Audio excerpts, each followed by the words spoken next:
जय सिया राम, सादर प्रणाम। मैंने पंडित प्रदीप मिश्रा जी के विषय में केवल इतना ही कहा कि एक समय था जब लोग केवल टीवी सीरियल और मनोरंजन में उलझे रहते थे। तब पंडित मिश्रा जी जैसे संत वक्ताओं ने शिव महापुराण की कथा के माध्यम से जनमानस को पुनः भक्ति के मार्ग पर लौटाया। कई लोगों ने उनके माध्यम से जल चढ़ाना सीखा, व्रत करना सीखा और शिव नाम का जाप प्रारंभ किया। यह उनकी सेवा का अत्यंत बड़ा योगदान है। पंडित प्रदीप मिश्रा जी कभी किसी को बाध्य नहीं करते कि मेरी कथा ही कराओ। जिसके पास श्रद्धा और सामर्थ्य होती है वही आयोजन कराता है, और जिसके पास नहीं होती वह घर पर बैठकर YouTube के माध्यम से भी कथा श्रवण कर सकता है।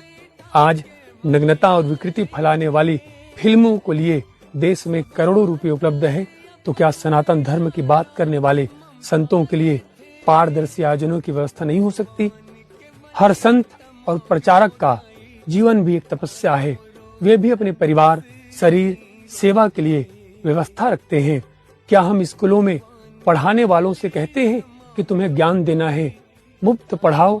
नहीं, क्योंकि शिक्षक को भी संसाधन चाहिए, वैसे ही धर्म प्रचारकों को भी व्यवस्था चाहिए। मेरे इस कथन का अनेक श्रद्धालुओं ने समर्थन किया, किंतु कुछ लोग मुझे ही दोष दे रहे हैं और कह रहे हैं कि तुम भी तो कथा के लिए 25 से 35 हजार रुपए लेते हो, तुम भी पैसों के लोभी हो। मेरे भी कलाकार हैं, गाड़ी है, वाद्यंत्र है, उसमें भी तो पैसा खर्च होता है।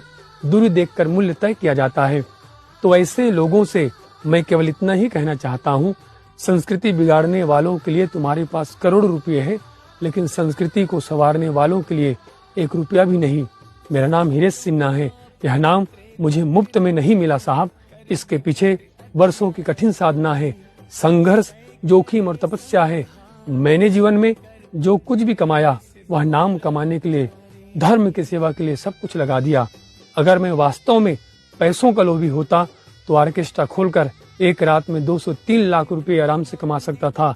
लेकिन मेरा उद्देश्य केवल और केवल धर्म प्रचार और सनातन के वास्तविक स्वरूप को जन जन तक पहुंचाना है। मैं जो कुछ लेता हूं वह मेरे परिश्रम, मेरी टीम की सहभागिता और उस जोखिम का मूल्य है जिसे हम प्रतिदिन झेलते हैं। यह कमाई नहीं, तपस्या से उपजी साधना की गुंज है। अब तक 25 से अधिक बार मेरी गाड़ी दुर्घटनाग्रस्त हो चुकी है।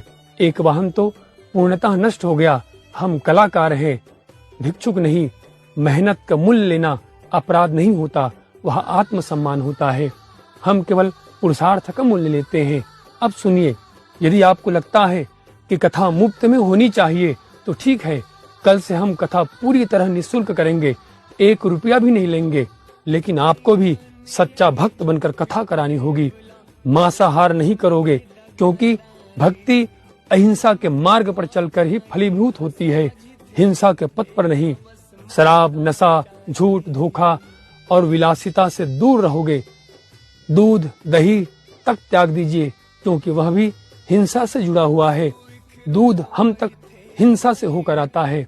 सात्विक बनिए, सत्य बोलिए, संयम रखिए और धर्म को जीवन उतारिए। जो लोग पैसा लेने की बात कर रहे हैं, आओ हम तुम्हें निःशुल्क कथा सुनाएंगे, लेकिन तुम्हें सच्चा सनातनी बनना पड़ेगा।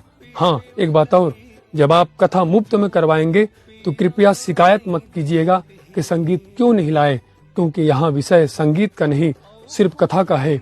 मुझे प्रतीक्षा है उन सभी विरोधियों की। आओ हम निःशुल्क कथा करेंगे, पर तुम्हें मांस, मछली, शराब, नशा सब कुछ त्याग कर सत्य और सात्विकता के साथ जीना पड़ेगा। इस वक्तव्य का उद्देश्य किसी व्यक्ति विशेष को अपमानित करना नहीं, अपितु सनातन धर्म की मर्यादा और परिश्रम के मूल्य को समझाना है। जय सिया राम, सादर प्रणाम।